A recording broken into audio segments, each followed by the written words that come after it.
close the door. Om Agnanam Timirandasya Jnanam Jana Shalakaya Chakshuram Militam Yena Tasmai Shri Gurave Namaha. He Krishna Karuna Sindhu Dinabandhu Jagatpate Gopesha Gopika Kanta Radha Kanta Namostude Tapta Kanchana Gorangi Radhe Vrindavaneshwari Vrishabhanusute Devi Pranamami Hari Priye. Hare Ram, Ram Ram, Hare Hare, Hare Krishna, Krishna Krishna, Hare Hare. Ya Kundenda Tusharaha Dvajavala, Ya Shuddhavastam Vita, Ya Veena Varadanda Manditakara, Ya Shweta Padmasana, Ya Brahmanchuta Shankara Prabhativi, Deve Sada Vandita, Samam Patu Saraswati Bhagavati, Buddhi Pradam Sharade, Buddhi Pradam Sharade. Jagadev, everybody. On Sunday, here in Mauritius, they will be celebrating the Day of Happiness. And of course, this is one thing which everybody is truly longing for. We go on the spiritual path, whatever we do is to attain to that happiness only.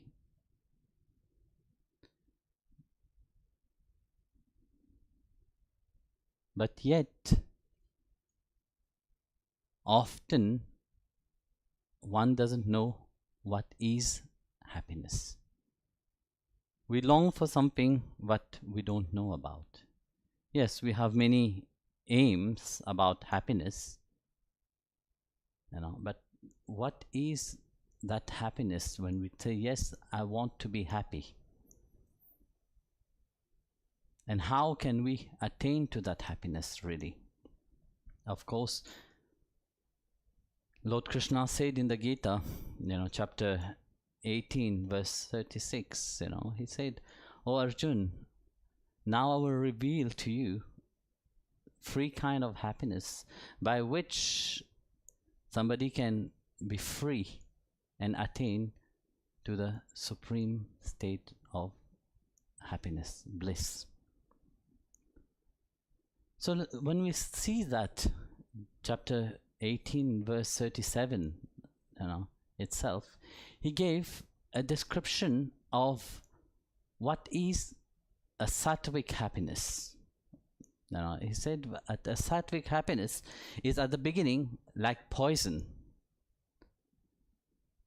At the beginning it is like poison, but it tastes like nectar at the end. It's so beautifully, because very often we expect happiness to be always joyful. Say no, at the beginning it is very difficult. To attain to that happiness is not an easy thing. But first we have to understand what is happiness. Bhagavan said the happiness which is seated in the mode of goodness, it is through that self-knowledge, when you get to know who you are truly.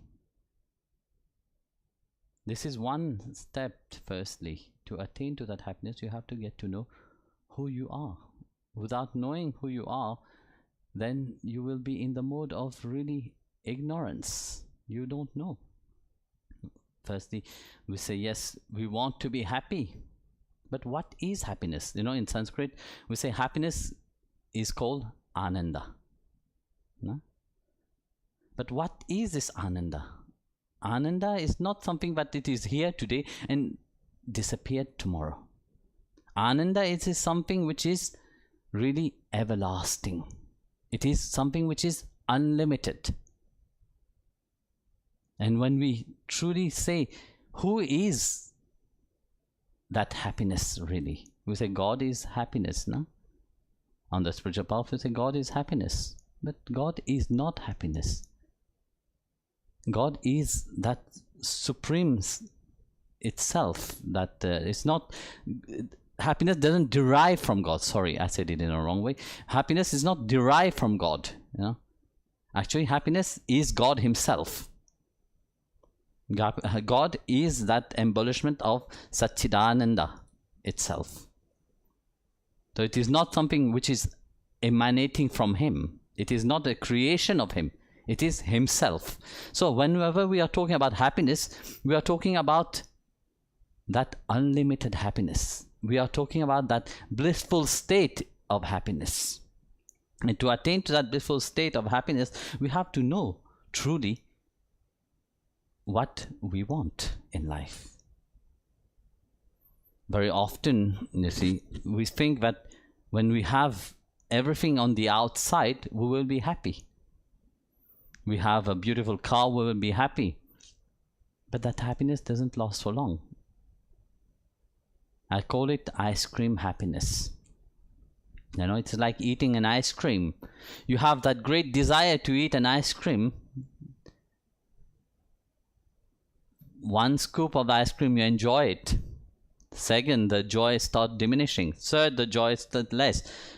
Fourth, the joy is gone. Because you are satisfied. That satisfaction that you have got by eating, it's gone. That joy that you were looking for, you know, it disappeared.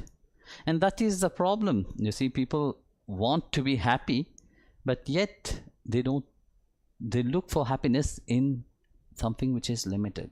They don't know what is true happiness. Like I was saying, true happiness is infinite. True happiness is without limit. It is for something which lasts forever.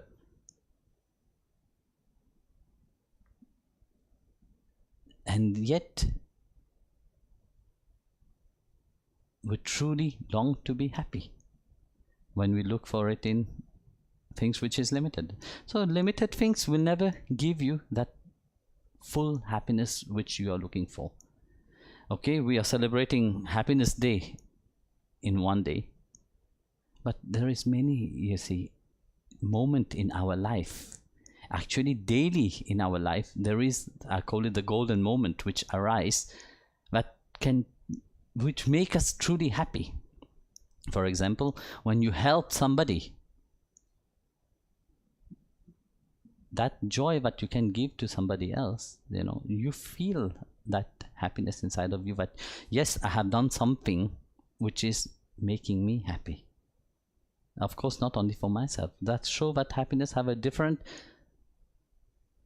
image of happiness. It's happiness come when you forget about you. You are trying to help somebody else. Then you are truly happy.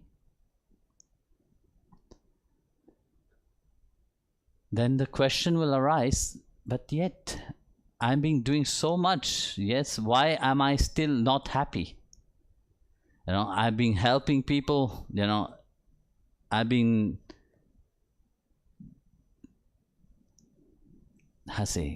whatever I do, you know, yet I'm not happy. And often you hear that, you know, in people's life. You say, I'm on the spiritual path, I help people, I do so many good things, but yet bad things still happening to me, I'm still unhappy. You know, we do things, but yet we still expect so much in return. How can we be happy? Happiness means when whatever I do it selflessly. I do it without expecting something in return. But our mind is so programmed, you know, that yes, if I do something, I must gain something. We become automatically unhappy. And first, one thing is that so often we base our happiness upon others. You know, I am happy if that person is happy. You know, I am sad if that person is sad. No, it is not. Your happiness doesn't depend on anybody else, you know. It depends entirely on you. whether you want to be happy or not. If you want to be happy, it doesn't matter what is happening in the outside, you will be happy. You will stay into that state of contentment. That state of contentment, that blissful state. You see, when we see what contentment means a state, a peaceful state of happiness and satisfaction. That's what that means, contentment. Then ask yourself, are you content with yourself? Are you happy? Are you peaceful? Are you satisfied with yourself?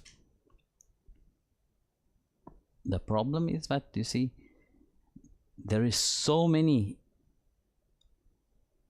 likes and dislikes in the mind of man. You know? Our mind sworn from like and dislike. That is the Rajasik quality. You know?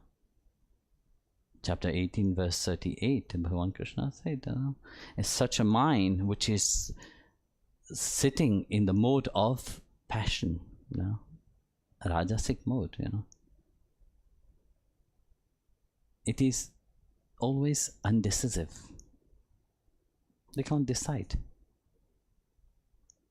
Then he said that this kind of joy, that kind of happiness is nectar at the beginning, but the end is poison. And that is where majority of the people are situated. They look for short time happiness, but the result of such happiness is sadness. It's sorrow. They put an image of being happy on the outside, but yet inside they are miserable. And of course, you have the tamasic quality of happiness is that they are covered with depression, sadness, and constantly from the beginning till the end. So you see, this is the free mode of happiness which Bhagavan Krishna talk about in the Gita.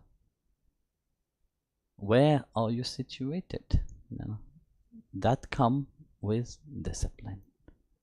You know, when you discipline your mind, you know, you see, for example, you have in a village buffaloes. So in the morning the buffalo will go for grazing, and in the evening when they come back to the stable, they will be tied to a pole, and they will be tied in the the place where they will tie them in the farm. But when the buffalo goes again the next day and come back, they will go exactly the same place where the mind have anchored. This is what the buffalo does. You know, they do that. They anchor themselves. The problem is that due to the human mind, which is so much anchored in so many likes and dislikes, they forgot about where they have to really place themselves. And yet they look for happiness. You know, they look for happiness in the chocolate they eat, they look for happiness in the watches they wear, they look for happiness in the house, clothes, and so on. You know? But yet this happiness doesn't last for long. You know? It comes and it will end. So the moment it ends, you still be sad. It's not that you should not have all these things. God is providing, you should have, but the point is that you should never let your mind attach to it. And when the mind get attached to that, this is the point of one unhappy. Then one lose that peace, you know, because you see, one will always want more and more. More you have, more you will feel you need more. So where is happiness into that? So that way we try to look for happiness in other things outside. We will never be happy. But yet, in the spiritual field, when we say we long for happiness, especially on the path of bhakti, when we look at all the saints, they may not have everything, But yet, when you look at their eyes, they radiate such a calmness and such a happiness inside of them. You know? But you ask yourself this question. These people don't have anything, yet they are happy. Why? Because they have that bhakti inside of them. They have that clarity that, yes, I know what I want. I want that Supreme Lord. I want His grace. And to attain to that grace is not an easy thing when we look at it from the mind point of view, because it is so, I say, complicated, you know, that okay, this saint have lived so much, you know, they have renounced everything, of course, but no, they have that clarity. Due to their clarity, they know what they want. What they want God grace. You know, and how do they attain to that God grace? You know, of course, everybody will say, yes, we are also on the path of devotion. We are on the path of, we all love God, yes. But why God doesn't give us this state of happiness? The point is that we don't long for His happiness. We don't know how to ask Him. When you were a baby, when you cry, what does your mother do? Do the child have to use word to explain, I am hungry, or I have done my business, or I have pain in my stomach or in my head? No, the baby doesn't use words. But even without these words, the mother knows what the child needs and what the child wants at that moment. Just by crying, no, the baby don't use words. Just by crying itself, you know, the mother will know the child is hungry. Just by crying, the mother will know that the stomach of the baby is paining. Just by crying, like that, also we should cry for God's mercy. We should really long for that kind of happiness, not just short-term happiness. You know, we should long for that eternal happiness, that true happiness, not only for one day, because that one day of happiness will not lead you anywhere. You know, just like Saint Valentine, everybody is celebrating, you know, one day of love, the next day they are against enemy. But that is not life. You know? Life is that you are meant to be happy. When a baby is born, the moment it comes out from the mother, the baby cries. You know? What the baby is crying for? The baby is crying, please, I long for that love. Give me that love. That's what I long for. And spend my life crying for that love itself, longing for that true happiness itself. It is only when one has such longing, really, but God can't refuse you. If you don't have that longing and pretend, yes, I'm going to your temple every day, you know, I'm chanting your name every day, but yet I long for you. And Bhagavan don't look at all these things, you know. He look for that longing. When you look at all the great saints itself, you know, why he leave everything, whatever he was doing, and rush to their help, you know, because their longing was sincere. They truly, sincerely wanted him. They sincerely wanted to be truly happy. And then they cry for him. So when the baby is crying, the mother can't refuse the baby. Do you think when you cry for God, really, I want you, I don't want anything else, I don't want this Mayavic reality, do you think God will not give himself? Do you think that great joy and happiness will not awake inside of you? It will.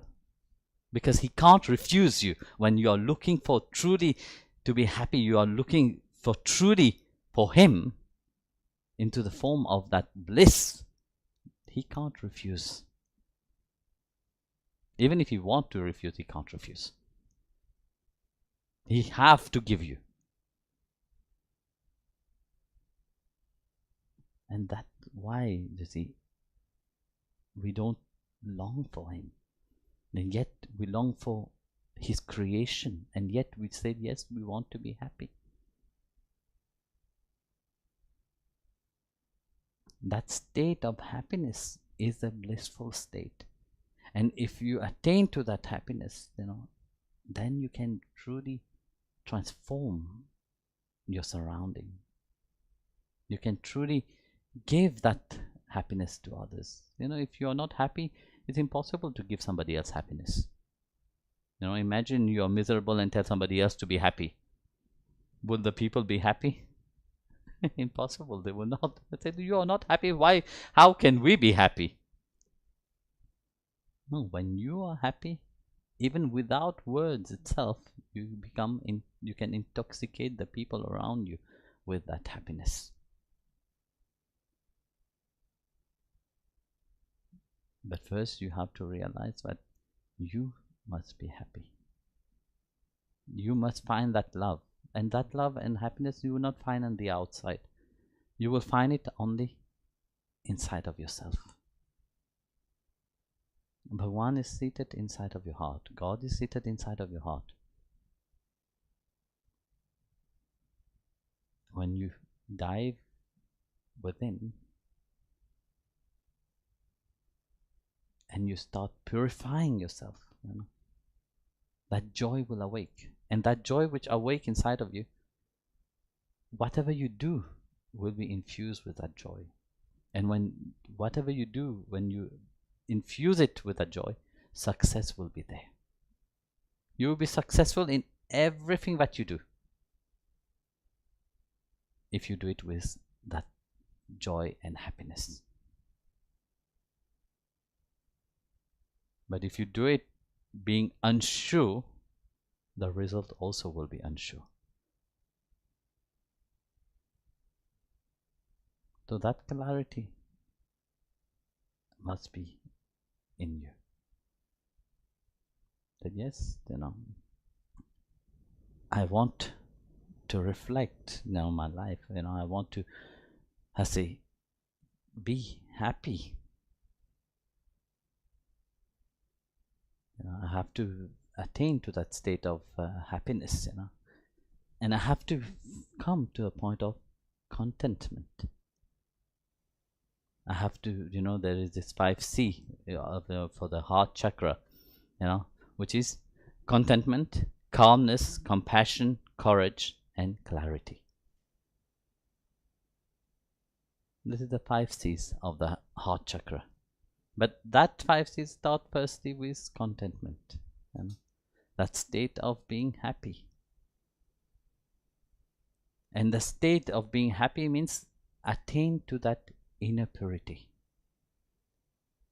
in a state of light, in a state of joy. But if you let yourself, your mind, be drawn by all the desires of the mind, you will never attain to that state. Like I said, it is the journey from here to here, 40 centimeters. Not long, not much, but yet still it is a very long journey, because we are so attached, our mind is so pulled by all the likes and dislikes. We don't stay in that neutral state itself. Bhagavan is talking throughout the Gita, be into that neutral state. Because if you seated in the like, automatically you will be seeing the dislike. If you sit in the dislike, automatically you will see the like. So here Bhagavan said, no, rise above that. Rise above that like and dislike. Rise above this duality itself. And how you rise above the duality? Be in that neutral state. When Bhagavan Krishna was giving his talk, for example, for sure he have spoken a lot before, but was the people listening to him? When he was sent as messenger to the Kauravas, a messenger of peace, he spoke, but not everybody was listening. What they did, they criticized him, they insulted him.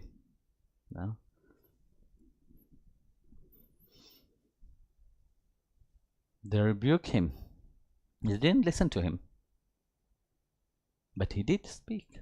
He didn't only spoke on the battlefield of Kurukshetra. He spoke many times. But not many people were there to listen. When was there somebody to listen? Is when Arjun was there, no? When Arjun said, "Drawn my the chariot in between the two armies," then Bhagavan said, this one is ready to listen. But first, I have to listen to him. And Bhagavan, in the chapter 1 of Bhagavad Gita, he was listening to what Arjun was saying. So if you can't listen, you will never be able to transform. First, learn to listen, because everybody wants to talk. No, we think that if I just talk, yes, I'm a big person. Empty barrel also make lots of noise, but it is empty.